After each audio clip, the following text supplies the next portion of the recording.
slow down. Hey, welcome to Divergent Paths with Dan Dunford, which is me, Dan Dunford, etc. Thanks to people who have been listening and downloading. The numbers are good. It's nice. Not that I'm in it for the numbers or the fame. It's just nice to know that someone's paying attention. This week, my guest is Marie Incontrera, who is a composer and band leader of the truly amazing Eco Music Big Band. I'm a big fan of theirs. David Whitwell, who's obviously the first guest, he's plays in the trombone section of this band. My teacher Dave Taylor plays in the trombone section. Future guest Felix Del Tredici plays in the trombone section. It's kind of a thing, do whatever. Anyway, but me and Marie get into a lot of really cool stuff. A lot of really cool stuff, but philosophies about big band and life, and talking about big picture. Talk about Fred Ho, and we talk about Dave Taylor, and it's just, we had a really good time. And it's well worth the time you will take to listen. There is also a recurring segment called Cats Getting In on the Interview. Marie's cat Max decided to come say hey, so it wasn't me making a weird cat sound. So there's that. So this week, instead of just one song on the end of the episode, I have two recordings from the Eco Music Big Band. There's going to be some of it before the interview and another track at the end of the interview. Before will be a Cal Massey tune called Hey Goddammit, Things Gotta Change, and it's awesome. They sound great. And at the end will be David Taylor's own arrangement of the Schubert Doppelganger. In this iteration, it is entitled Double Tier. It's really, we talk about that specific tune in the interview pretty extensively, and it's I can't really say anything about it because there's nothing else that can be said about it. It's incredible. Just listen to it and try not to cry. The Eco Music Big Band, they just finished recording their album. It's called Colors of Resistance. So we talk about that some as well. And I can pretty much guarantee that you'll like it because it's great. So yeah. Thanks as always to my producer Trevor New. He's awesome. Thank you to people who have listened, and please like and share and subscribe, etc. On Facebook, on Twitter. The podcast is now once again on iTunes and on Stitcher for those of you who have Android phones. So on both of those forums, iTunes and Stitcher, please review and like and rate, because that helps things. Apparently, at least I'm told. They always say that this helps things, but I have no idea what it even does. I'm assuming it's some algorithmic thing, but whatever. So, but still do it. Yeah. All right. So enjoy first music from the Eco Music Big Band, and then our interview, and then more music from the Eco Music Big Band. Oh, one thing I forgot to note. The soloist on Doppelganger / Double Tier is David Taylor on bass trombone. And yeah, so enjoy.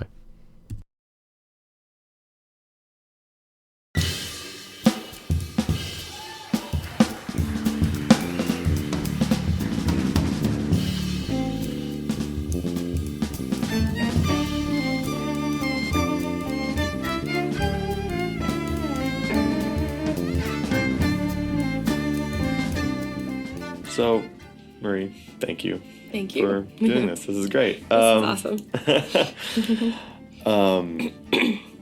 Well, this is obviously going to come out a little bit, quite a bit later than tonight. Right. But tonight you're doing a show of doing a free jazz opera at BAM Cafe out in Brooklyn, and I'm gonna be there. It's gonna be awesome. I have no idea what to expect, so. I promise it's gonna be a good time. That's about all I can guarantee. Well, I mean, with that group of people, how could it not be? So this opera you're doing tonight. Let's talk about that a little bit before we, go into more about you personally. Sure. So it's called Mr. Mystery: The Return of Sun Ra to Save Planet Earth. And that's when was that performed at the Met? I'm just right. I'm curious. Well, it happens tonight, so in the future, sometime, hopefully, okay. It will be performed at the Met. Is this going to be before or after the Earth is saved? After, of course, because Sun Ra is going to save the Earth. So this opera was begun by Fred Ho in 2007, and the opera...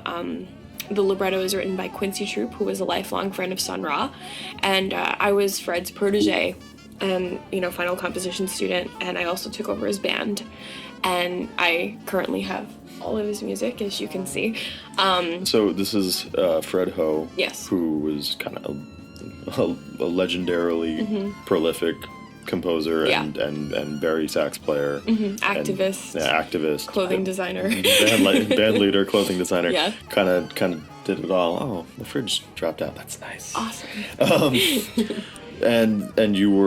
So this piece has been performed before, has not been performed before. It has not, and it's also not finished. It's also okay. So Fred wrote the first act, and he and Quincy didn't finish it because he started battling cancer in 2007. So he kind of stopped a lot of his projects, and that was one of them. And when he was, getting ready to go into hospice, he said, well, you can take a look at it and you can finish it if you'd like. So about 6 months after he died, I was going through all the music. That's, I was cataloging it and trying to organize it in some semblance of order in my apartment, and I came across it and I was like, well, let me take a look at this. And there was only one act written, and so I called Quincy Troop and I said, what do you think? Do you want to do something with it? And he said, yeah, I'd love to finish it. And so tonight we're doing about probably 45 minutes to an hour of the opera. And there's going to be Fred's work and my work in it. So for those of us, myself included, who are not as familiar with the person of Sun Ra, can you, this is someone who not as culturally present now. Right. So what's the deal with that, if I may be so blunt? So, Sun Ra was a band leader. He ran the Sun Ra Orchestra. Right. And the thing that I think drew Fred to Sun Ra, and also draws me to Sun Ra, is, these concepts of Afrofuturism, very space age, futuristic concepts in the music. Also, Sun Ra was a proponent of clean living. The band members lived in the Sun Ra house and were kind of under Sun Ra's, guidance and, for lack of a better word, direction for their entire lives, not just, for rehearsal and performances. So Sun Ra would, if he woke up at 3 a.m. and wanted to rehearse, guess what? You had to get up too. No women weren't allowed at the house, no alcohol, no drugs, no nothing. So what you end up getting is this very disciplined form of free jazz. And of course, Sun Ra's music is very out there, and free, but there is discipline in that, I think. Because a lot of free jazz kind of doesn't sound as tight And I think that's the case with a lot of Sun Ra's music as well, because there's just so much collective improv, but there really was a discipline to that. And I think that's what Fred was drawn to, and that's also what I'm drawn to. Cool. So, tonight, it's happening. Yeah. Excited? Yeah, sure. Nervous. Nervous. Big shoes to fill. I mean, you don't have to fill the shoes, though. Right. You know, like, you have your own shoes. Right. You don't need his. This right. is, you know, this is, at this point, you know, there's the significant part of you that's in these, in this music now as well. So it's more of like your shoes next to his shoes and being like, hey, those look really cool together. right, exactly. Well, the music is different now, you know, in the band and also the opera, you know, you can definitely hear where Fred's voice is and where my voice is. And sometimes one ends and one begins, and sometimes it's all jumbled together, you know. So I feel like I'm adding to it, but in a way I'm also changing it. So cool. So let's talk about you as a person. Yes. So what is you know, what's kind of your background like? You know, just, you know, where are you from? Where did you grow up? The usual stuff. People really need to know these things. Yeah, no, they do. They need to know that we're real people too. Yeah, right? Exactly. I'm from Bensonhurst, Brooklyn, and wow. Right here. Oh, okay. Yeah. So you. I live 20 minutes away from where I grew up. Oh, okay. Mom and Dad still live very close. Shout out to my parents because I know they're listening. So I grew up here, and you know, Bensonhurst really didn't have a lot of art exposure. I was in a junior high school band that was very, very rigorous, and I think that I owe a lot of my formation to that in my early years. You know, because I was in a concert band, and to me that sound just really blew me away in a way that, you know, even orchestra didn't. What's your instrument? My instrument is piano. Okay. But oddly enough, when I went into junior high school band, and I almost never talk about this, I wanted to play the baritone horn. That's so weird. And I wasn't allowed because I played piano already. And most schools don't have an actual baritone horn as it is anyway. Right. No, we had a baritone horn. Oh, very nice. And so I wanted to play that. And so I guess I've always been drawn to that like brassy sound. And I'm also drawn to low instruments, which is why I loved Fred so much and his work so much, because it was so Barry heavy. And so I played in that concert band. And then I went on to do classical piano for a while. And then I sort of started composing, but in the classical realm, and I have my degree in classical composition. And I became a jazz musician by accident, I like to say, because I was doing my first semester of my grad degree at Brooklyn College, and I was studying with Tanya Leone, and there was this opportunity to do the New York Youth Symphony Composition Program. Right. And I was like literally just young enough to do it because you had to be under 23. And so I did it, and Derek Bermel was the teacher at the time, you know, and he's I've played his music. Yeah. he's just wonderful. And so he had Fred as a guest on the eve of my 22nd birthday. And I was in class, and this guy comes in, you know, 6'2", completely bald except for one little triangle right at the front of his hairline, completely in handmade clothing, and he's playing his Barry sax like you wouldn't believe. I mean, just that sound the first time you hear it is really, really something. And this was in late 2007, and so he had just been diagnosed with cancer. And he was talking about his Black Nation Suite and his She-Wolf opera and all this really political stuff. And all I knew at the time was that I wanted to write political opera. And so... Hold on that. Yeah. you just wanted to write political opera? Yeah. I wanted to write music that meant something. Okay. And to me that meant, and I also was really drawn to opera. So opera was, this dramatic art form that you could basically do, you could personify anything on that stage. So where did that come from? Because generally people don't just pop out of music school and say, oh, I'm going to write, my version of, I don't know, Nixon in China or whatever. I mean, that's a pretty mild example, right. but right. But politically based art,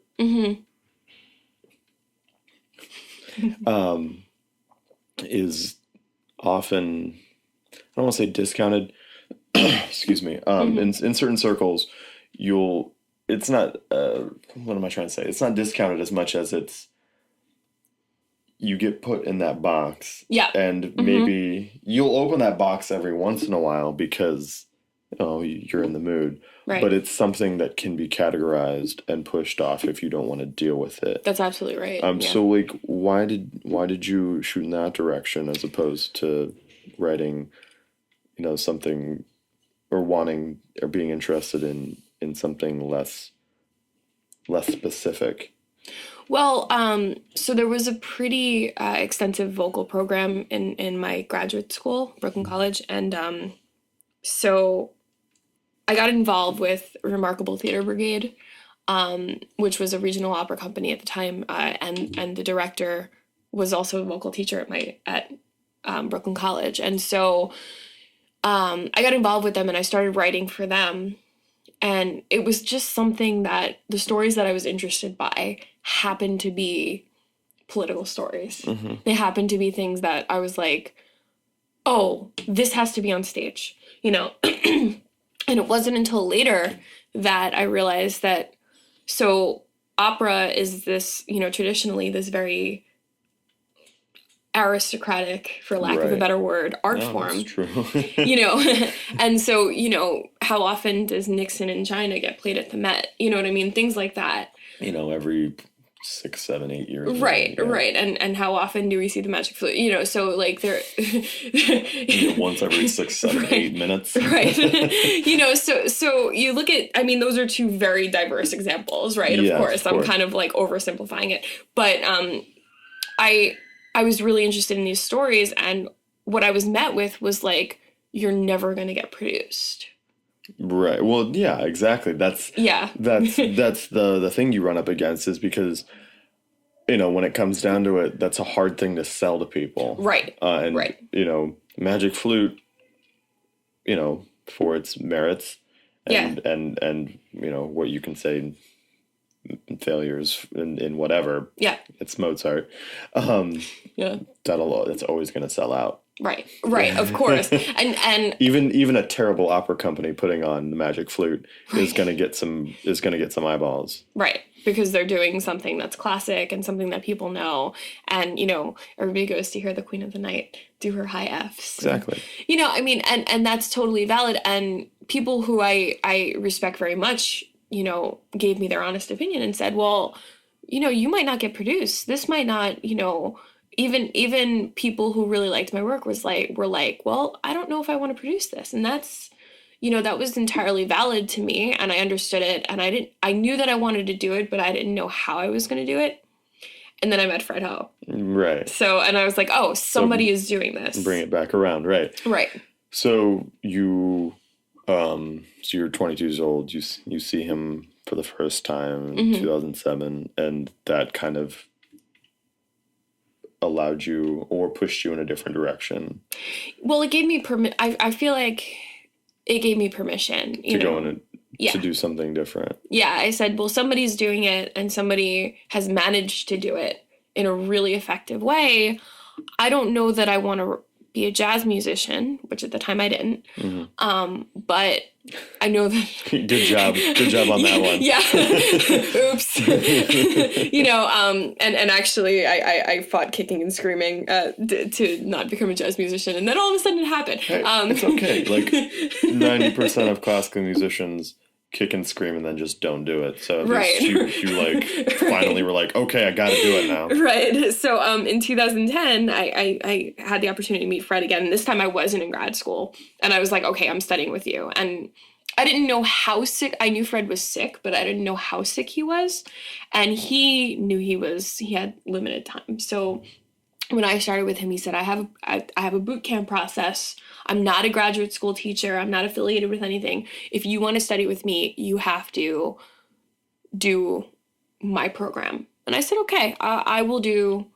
And, you know, and he had all these things. He was like, look, he made some lofty promises. He said, my students do better things than almost anybody's students. And this is what were you at CUNY Grad Center by this point? No, I had graduated from my master's degree, okay. and so I didn't do my doctorate or anything. So, you know, I was out of school and I was like really dissatisfied. I didn't know what I wanted to do with my life, and you know, typical mid-20s New Yorker. Right, exactly.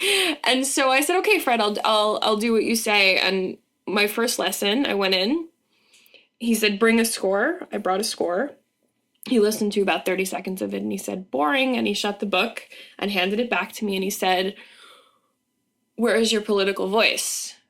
And I said, I haven't had the opportunity yet, you know. And he said, I don't care. Where is it? And I said, okay, all right, fine. You're absolutely right. And he said, I'm going to teach you to write for saxophones. And I went, oh, God. And I absolutely fell in love with the big band, with his Green Monster Big Band at the time. And I said, okay, well... and you hadn't written anything for big band at this point? Never. I had never considered that I would ever use the jazz language. Amazing. Excuse me. And so I... So it's funny, one of the other... I listen to a lot of podcasts. One of the podcasts I listen to is called The Moment, with Brian Koppelman, who's a screenwriter, and he wrote like Rounders and Ocean's 13. Oh, so, you know, a lot of stuff. And but his podcast focuses on like, he talks about people having inflection points in their lives where, you know, you have no idea where you're going. Yep. And then you hit this inflection point, and which direction you choose basically influences the rest of your life. Yep. Now, you're not particularly old, so, you know. I'll be 30 in a month and a half, for those of you who are wondering. Never ask a lady her age. That's fine, I'm open. No, I'm just kidding. But even so, like this just, and you address this from when during performances, you address this, you know, on numerous occasions.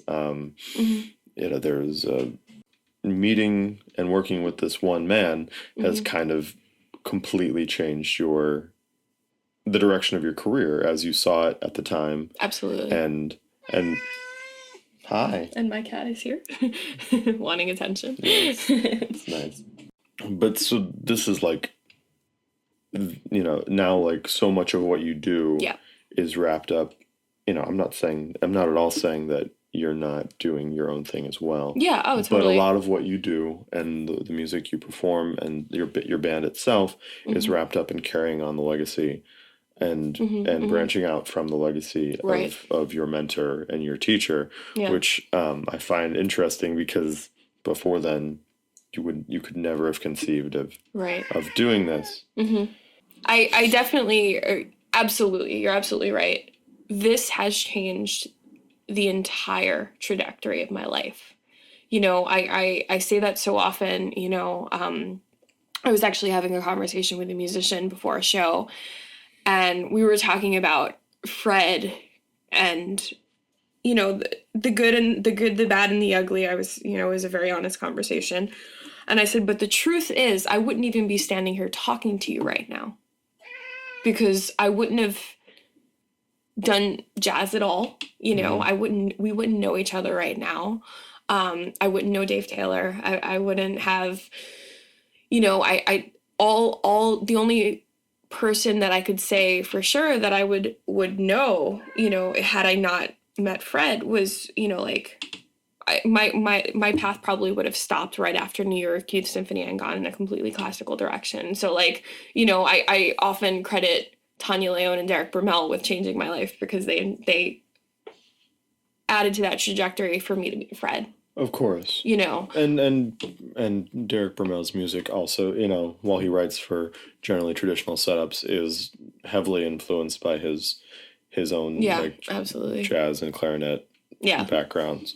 Mm-hmm. So I mean, it's difficult to credit just one thing in anyone's life, but there are, most of the time there is an overarching you know. Mm-hmm. Excuse me. Yeah, that was one thing that Dave Taylor said to me when Fred did his final recording with the Green Monster Big Band the day that he retired. Mm-hmm. It was a very tense day for a number of reasons, you know. And Dave, you know, Fred said, well, this is it. He basically made an announcement and said, this is really the end this time. You know, I've said it. I've thought I was dying, and this is really it. I'm going to go into hospice soon.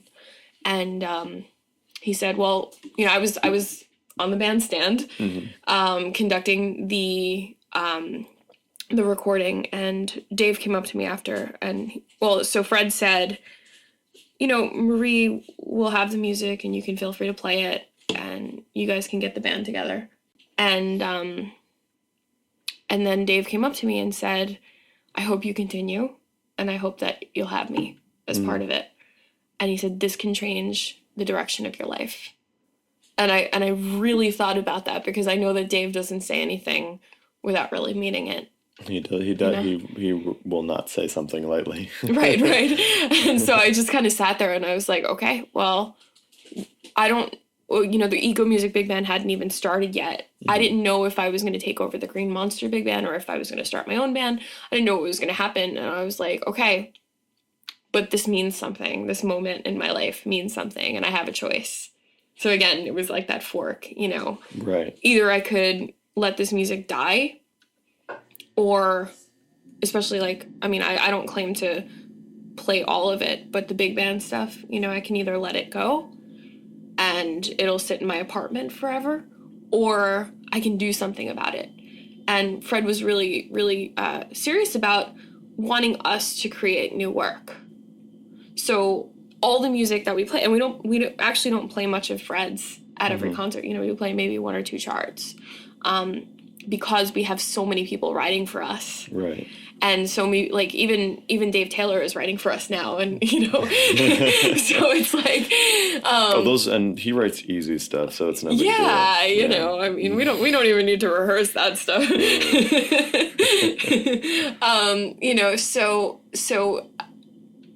what Fred really wanted was for there to be a continued tradition of his music. Mm-hmm. So that's what consumes the most of my time, is like learning the music of young people, and people who are alive right now and making really avant-garde music right now. Mm-hmm. You know, I mean, I think Dave Taylor writes some of the most out stuff that we play. You know. Yeah, I was talking to someone. I mean, this obviously this shows right now, you know, because of our shared relationship with the same people. Yeah. This is going to be very Dave Taylor heavy, and you know, you know, in a couple months I'll sit down with him as well. Awesome. But what I find so interesting about Dave's music in particular is that he'll write something that's super out there, but it's never unrelatable. Oh, absolutely. Like, it's a trap you can fall into with avant-garde music, or, you know, things that use free improvisation, or any kind of thing with that lack that traditional structure. You can fall. There's a slippery slope that you can go down to where you lose all sort of frame of reference with your audience, and then you just end up with two professor types. You're like, this is the best thing that's ever been done. I don't know why more people, you know, right. And that obviously that's kind of a joke and a caricature, but it's dangerous. You're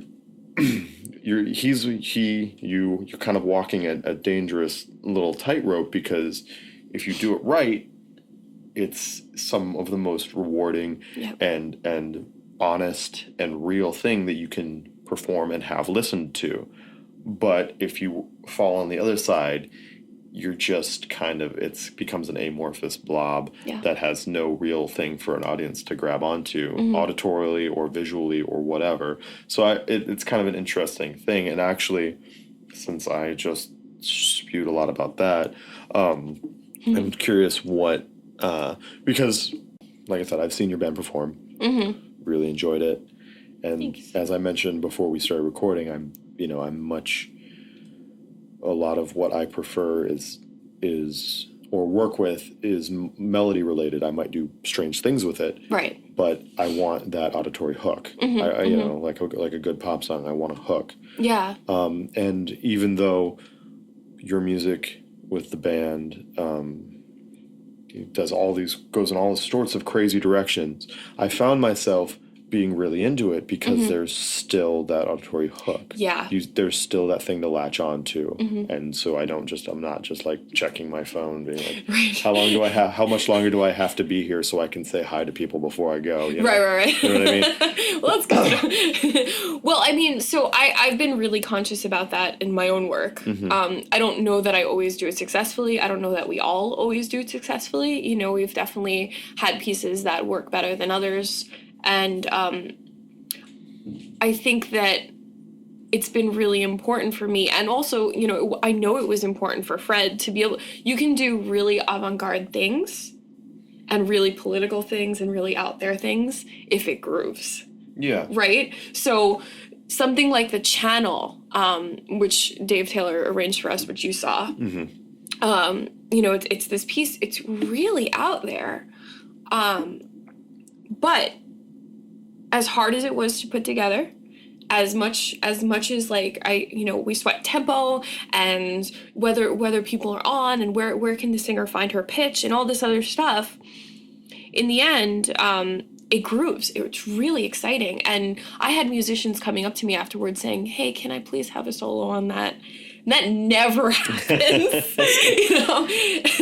And so, you know, I think that there is this fine line and a sweet spot of like, if you can make it groove and you can make that melody sing, and you can really find that audience, that place where it can move the audience's heart, you know, because that's what the point of groove is to like get you physically moved And engaged, yeah. Right.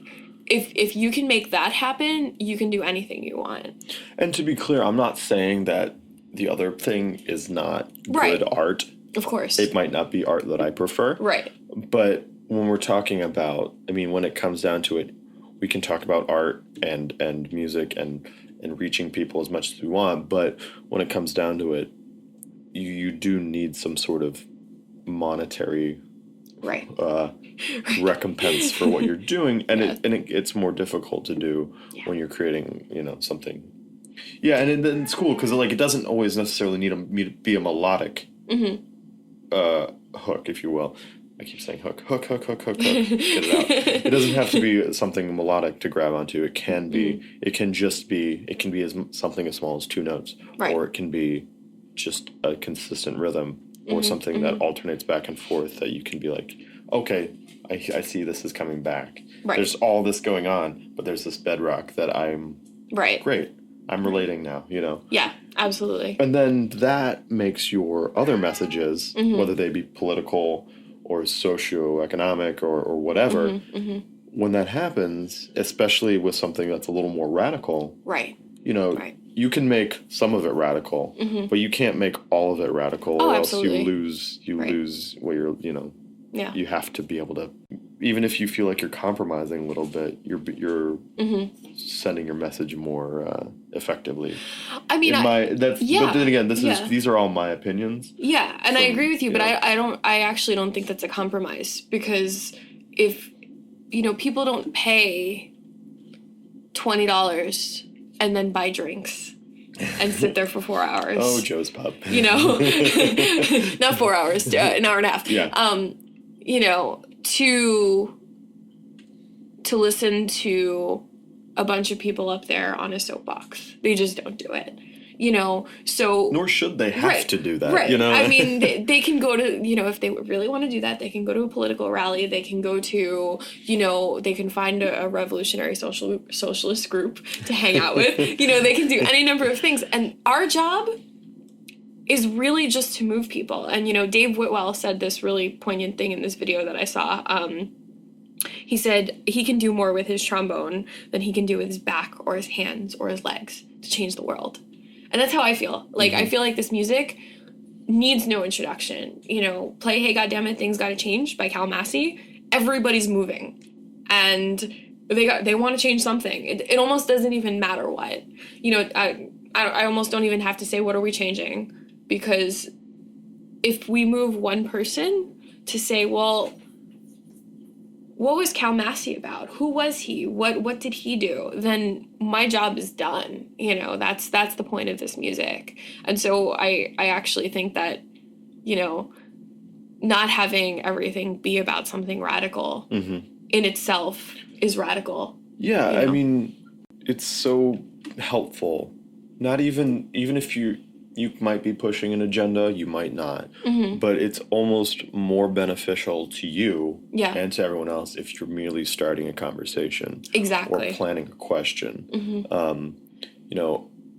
I come from a very conservative background, and a lot of times, and this is not always the case, but a lot of times that comes with a rigid lifestyle that does not allow for questions or conversations about topics that may make you feel uncomfortable or put you in a position to, hear someone else's side.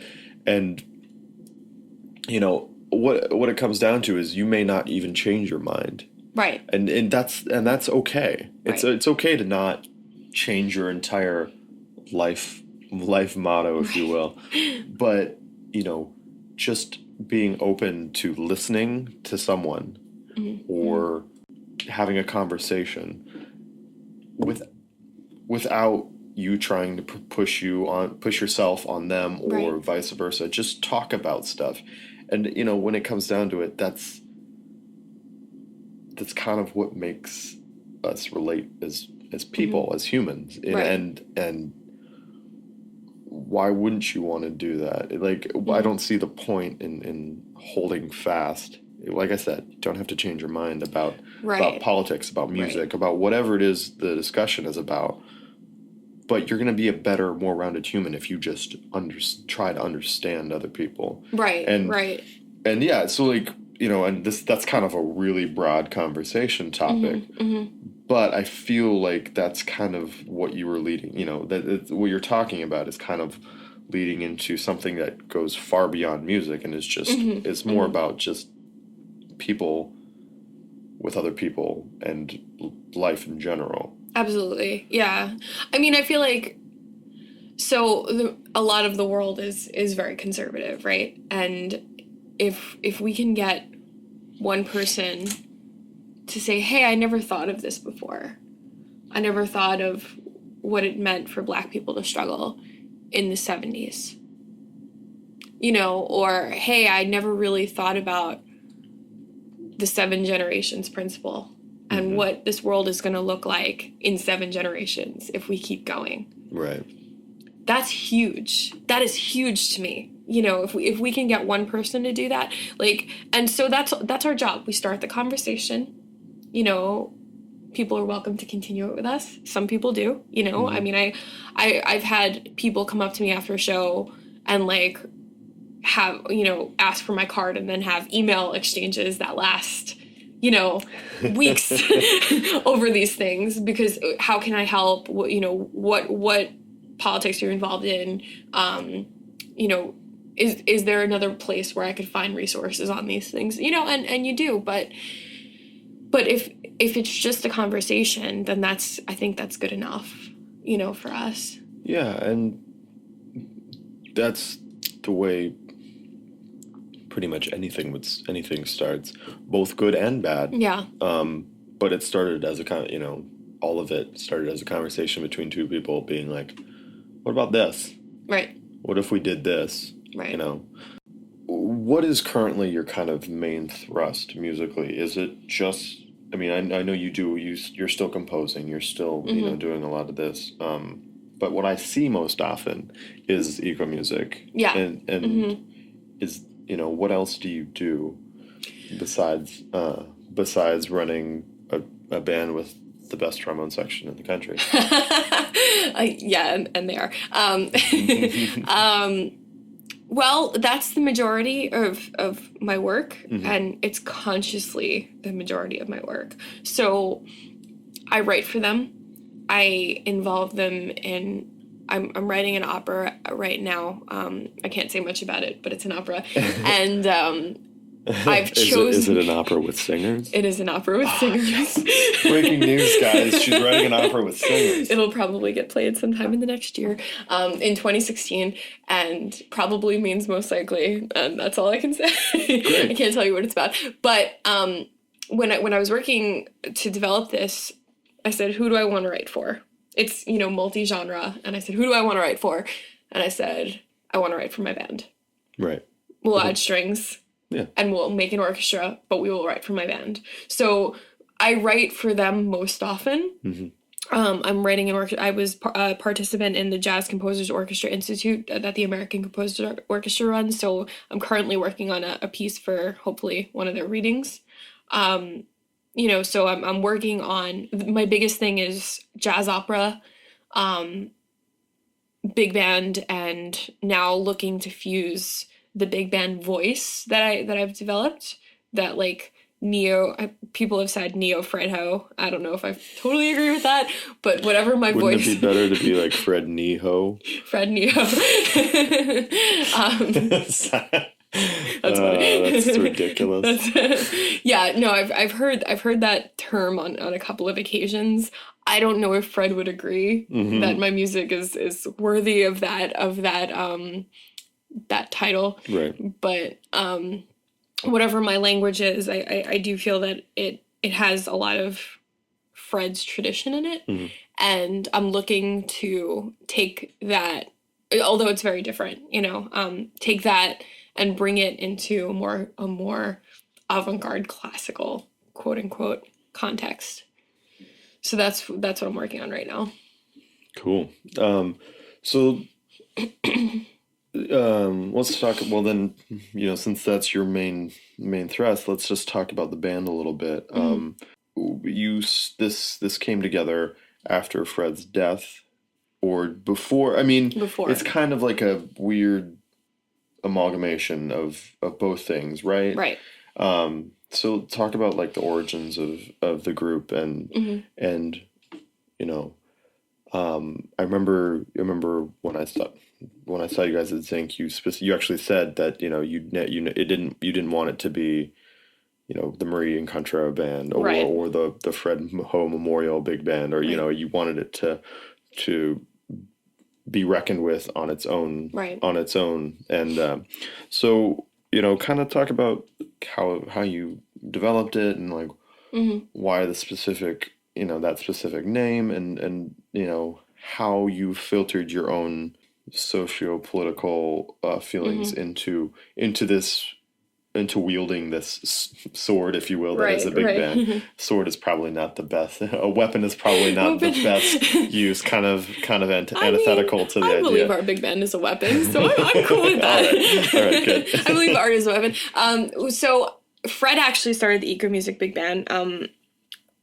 We started on a tour in February of 2014.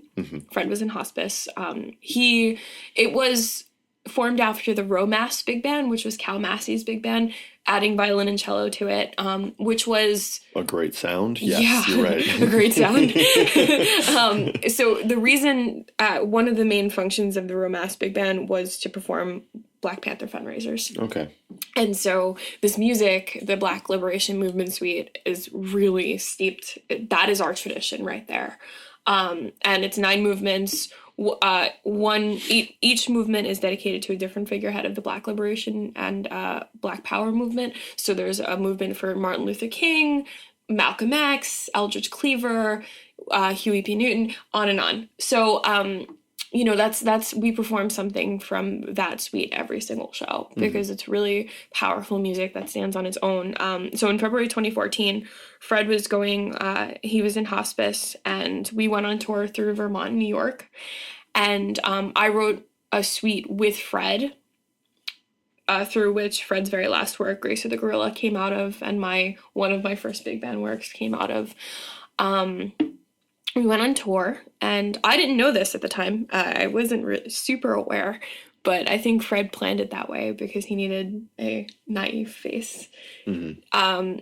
One of the great successes of Fred's life was that he was a big proponent of Russell Maroon Shoatz, who's a former Black Panther, and had been in solitary confinement for 23 consecutive years, was 70 years old, had cancer, was sick, and was placed in a cell at the time with feces on the walls, no blanket, lights on 24 hours a day. So he was in some pretty dire straits. And while we were on tour, Fred orchestrated this political act in which, the music is played, and Shoatz's at the time fiance would just ask people to sign letters. And when you get 500 affluent white people from Vermont to sign letters, things happen. So in the span of 3 days, story of America, right there. In the span of 3 days, Russell Maroon Shoatz was released from solitary confinement and into general population. So he's still in general population, but that was huge. That was a huge victory. And that, to me, I'll never forget it. I was in the middle of quitting my job, writing a letter of resignation to my job when it happened. And I was in my hotel room, and I'm typing out this letter going, oh my God, am I sure I want to change the direction of my life? Here's this theme again. And yeah, am I gonna throw away something that's stable, paying, well, what people would view as stable and a good life choice, good career decision, to do something that's really risky, no frivolous guarantee of success. No, not frivolous, just like no guarantee of success. I mean, it's really hanging your balls out there. Exactly. Exactly. But I was like, you know what? This is the most rewarding week of my life. And and so to get that news, like, in the middle of writing that resignation letter, I'm sure that was like, oh, well.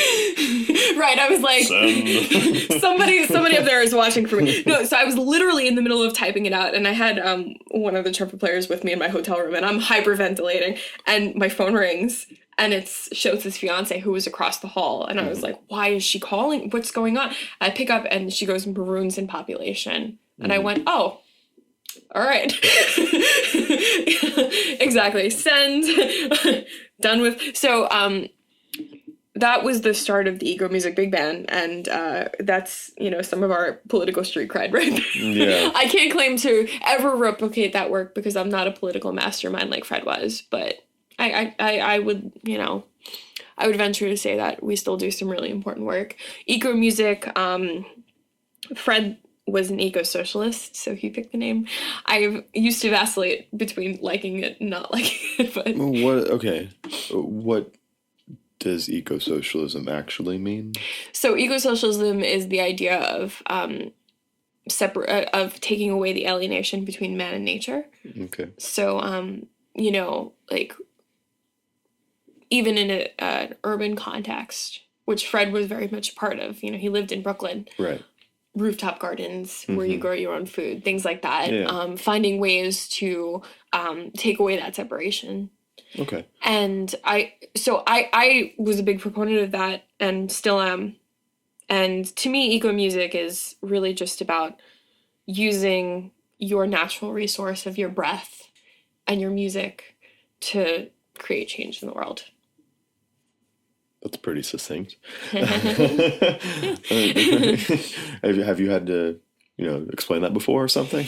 Yeah, people are like, "What eco music? What are?" Yeah, no, I mean, it is a fairly unusual name, know, and especially in a artistic world like the jazz community, most sweeping generalizations probably get me in trouble, but Yeah. a lot of big bands, they just have the person's name on them, or it's location related, or it's there are relatively few examples of something that's making that kind of statement. Right. So when you have a name like that, I guess you got to be prepared to Right. defend it, if you will. Right. Well, Fred had the Green Monster Big Band, and that was similar. It wasn't the Fred Ho Big Band, even though the Green Monster was Fred Ho's big band, right? Mm-hmm. All they played was Fred Ho. But Green Monster had a similar thing, and he had to always explain it, so I kind of had to. Are you guys from Boston? You big Red Sox fans? Is that why it's Green Monster? That's funny. Imagine. and cue Fred's face turning red and the smoke coming out of his ears. Well, that is the most, the biggest use of Green Monster in popular culture is from baseball, so I guess. Right, or the Green Monster of jealousy. Right? Oh, that I guess this is America. No one's jealous here. Yeah, nobody, especially not Fred. But Green Monster was an extraterrestrial thing, and it was also like returning to the Earth. Mm-hmm. And he also was a really big fan of the Hulk. So that's the other thing. He was like the Hulk, yeah. Cool. I once I once encountered this email, and he would probably kill me for telling this story, but I don't care. So there was a chance he was going to Democracy Now! Okay. And so we were supposed to have a lesson. So he sent me an email. He forwarded me this email to Democracy Now! And was like, by the way, call me tomorrow morning. If my machine picks up, I went to Democracy Now! And I'm scrolling down the email. And he goes, I will come under the following conditions. If, number 1, you talk about X, Y, and Z. Number 2, you don't talk about X, Y, and Z. Number 3, cancer and capitalism, this, that. If you say you will agree to these things and don't agree to these things, I will become very angry. I'm sure you have seen my Incredible Hulk pictures all over the internet. You wouldn't like me if I was angry. Oh, man. So I'm reading this, and I'm like, yep. That's so funny. Quite a character. And I tell that story with the utmost respect, because that was who Fred was. Yeah, the utmost respect. That specific phrase always cues a funny thing in my head, because when I would have lessons with Dave, yeah, he would like, we'd be doing something, talking about something, or he'd be like, David would just be like, man, you're some sort of motherfucker. And I say that with the utmost respect. I say that, just like, Dave, please never change. This is ridiculous. That's funny. I love it. He and I were on the phone the other night, and we were talking about one of the musicians that is coming into the band, who I won't say his name, even though this is a total compliment. And sorry, guy, no compliment for you today. He's a young cat, and he's he's amazing. And so Dave was asking, well, who's going to be on the recording? And I said who, and he goes, that kid, he is a bad motherfucker. And I was like, yup. That's how it goes. And I knew that was probably the most sincere thing. Like, it's funny. He's also, he grew up in Brooklyn, and that kind of. And now he's, at this point, like, why, he doesn't care. Like, right, he can say anything he wants. Literally anything he wants.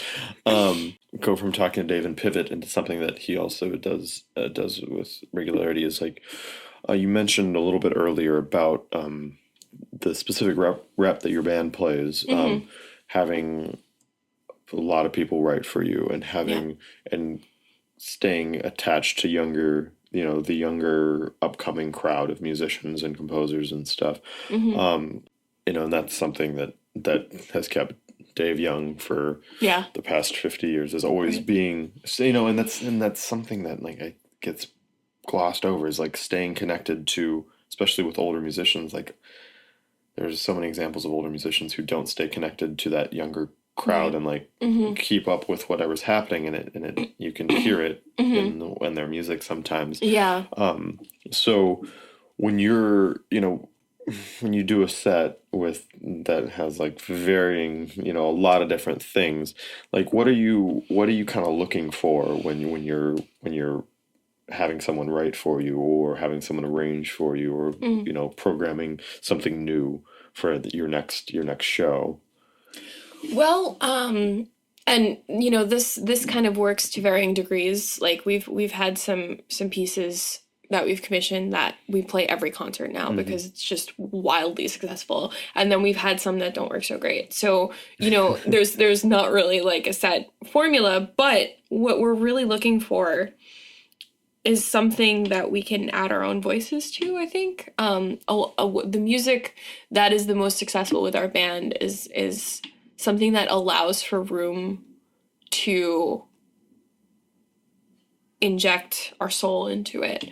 I found with my own writing, the more I leave room for, the trumpet player to interpret the melody line any which way that he wants, the more successful my work is. So in a lot of ways, like we look for pieces that just allow for us room to experiment.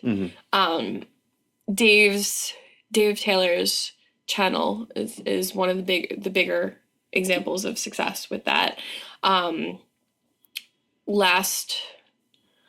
We have this piece IDN by our pianist Albert Marquez. It's this like really brash Latin piece in 7/5, and it's got all these like really amazing things that you would just hear in a salsa band, and there's a lot of room for experimentation in that. And what ends up happening is I feel like people just kind of come in and it's a piece where people can leave everything on the table, leave everything on that music stand for the night once they play it, Yeah, and that's something that you always want, no matter what you're playing. Yeah. It's something that seems like happens less and less. Yeah. Yeah, no, it does. I mean, the worst thing for me is to see a piece that kind of is for lack of a better word, micromanaged. And then you see like the musicians are just kind of like, okay, well, and then the result is mediocre, and just kind of like flat. And then, there are these pieces that really just spark our creativity. Yeah. Even something like the Schubert piece that we do, the double tier, which is one of my favorite pieces. Like, first time I heard it, I cried in front of the whole band. I've of course, having studied with him for 5 years, I've heard that piece in various iterations. Yeah. And because he did it at Kennedy Center with like 6 basses, with the basses, and he's done it with different combinations and this and that. And I've always loved it. Just oh my god! But that performance was probably my favorite iteration of it that I've heard, because it's just the way it uses the colors. Yeah. I mean, because the band's not doing anything crazy, really. Right, we're playing dotted half notes most of the time. Exactly, it's just chords, but the colors that allows, for people who are listening, this is a version of the Schubert Doppelganger, and which is, if you haven't heard it, go listen to it. Yes. It'll be recorded. We'll listen to it in its original iteration. Yeah. It's a great song, and no matter how you perform it, but it's become a signature piece for Dave. He does it for encores and does it for different things, but taking that Schubert and twisting it into like almost this heartrending lament. Yeah. And allowing the colors come through big band. That's a big. It's something really affecting. Anyway, sorry, I didn't. No. That's exactly like I love that piece so much. I can sometimes not even get the words out. Like he sent me that piece maybe 2 weeks before the Joe's Pub show. He said, "Hey, can I arrange a simple chart?" And I said, "Sure. Anytime you want, you can arrange anything for us." And he sends me this recording of the bass piece, and I was like sitting in a cafe wiping my eyes. And then so the thing about that piece is it's so simple. It's, mostly dotted half notes or whatever. And even in something as simple as that, I feel like there's room for the musicians to like put their souls into those dotted half notes. It's true. And I conduct that piece with my eyes closed. I don't look at the music. I just keep my eyes closed. I don't even keep time. I just shape, you know, and even so it doesn't even, the point I'm trying to make is that it doesn't, when people write for us, even if it's that level of simplicity. Yeah. And I use that word as, you know, not a bad thing. No. Some of the best and most things that get stuck in your head, like some of those best little, I'll say it again, hooks. Yeah. You know, are the simplest of things, and it takes a lot to make those work. Right, exactly. So something like that, like I hear the musicians put their guts into that. And that's pretty cool. You know, when I can hear that in the music, that means that we've had a successful piece. So. Well, and because the level of the musicians that you have in your, like, just the individual quality of each musician is so high, off the charts high, that I would imagine that allows you, you know, you spoke about, you know, how it works best when you allow your musicians to, you know, the space to really dig in and play their lines in, you know, whatever way they see fit. But with a group that didn't have as good of musicians, probably wouldn't work as well. Right. So that's like that's a luxury that you have that you know.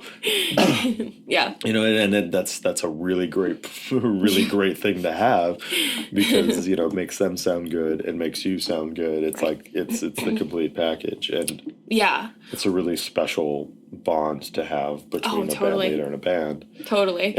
I mean, well, this was something that Fred had, and actually the first time I ever met him in New York Symphony, he said this. He said, you want to develop a relationship with your players, if possible, you know, where you can trust them to make decisions. And, you know, I mean, Fred was big on the elimination of ego. Like, I'm one person. I don't always have even though I'm the band leader and I have the score and it's in front of me and I theoretically know the music better than anybody in the room, you know, because I've actually taken the time to study it. Somebody with fresh ears might say, hey, maybe we could do this. Maybe we can add a little background thing here in the saxophones during the solo section. Yeah. Do you mind if we do that? And 99% of the time, the answer is yes, because they're hearing it from a different perspective than I am, you know, and so, yeah, you're right. It's a luxury to be able to do that. Yeah, and a lot of ensembles that I've been a part of, there's, you just, and it comes with the territory when you're in certain types of music. You can't always, at least the way it functions in the 21st century, a lot of times, like, you can't allow your musicians that freedom. Right. I mean, whether you should or not, that's a different story. But, you know, whether you should or not, it just doesn't happen. Right. You're like, no, here's the notes on the page. Here are the dynamics marked on the page. You play it, and if you don't miss too many notes, it's good. Right. Which is so far from being the truth. Yeah. You know, there's nothing wrong with playing notes on a page, but, like, if that's all you're doing, you're failing as a musician. Right. Ooh, that was a Fred Ho line right there. That was awesome. That was something he would say. It's so odd, you know. You know, when I'm sitting in a class, when I would be sitting in a class and somebody would say, oh, no, learn what's on the page, do this exact hairpin, do this exact dynamic marking. And then, you know, when you can play that perfectly every single time, then you can add in your own stuff. And I'm just like, well, that's not how learning music works. Right. At least not for me. Right. I can't, like, it's something that where everything happens simultaneously. Like, maybe one day I'm listening to what have I been listening? Maybe I'm listening to, like, the next episode by Dr. Dre. And I hear something in that I want to add to something, you know, something that I'm playing in Bach. Right. Like, why can't I do that Right. now as opposed to waiting until, oh, okay, well, here's, this dotted 8/16th. Yes, I'm playing it perfectly. Da, da, da, ba, ba. Yeah. Like, what is it that makes it that I have to wait until I can add in my, I don't know why I picked Dr. Dre, but Totally valid. Totally. I mean, you're studying add in my so. like rhythm concepts from a rap song that I particularly like. Right.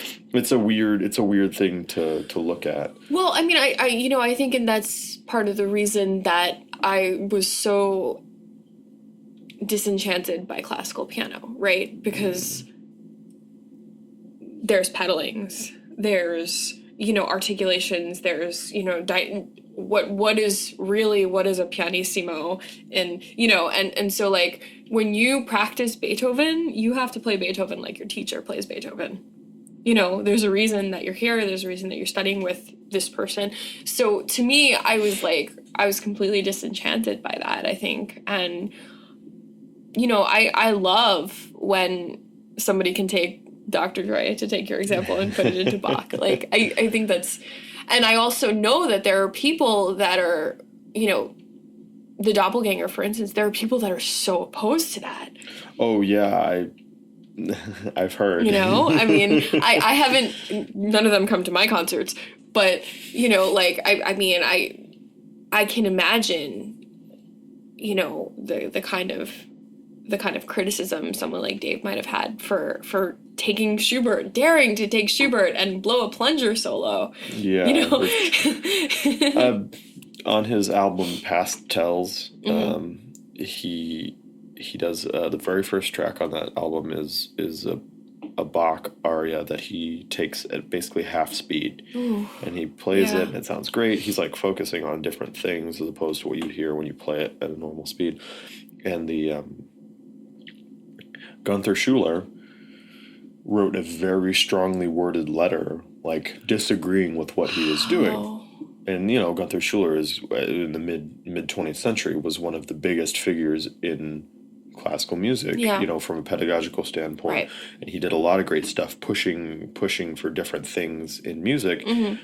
And on the strength of that letter, the record company, wanted 2 more records from Dave because it created that strong of a reaction.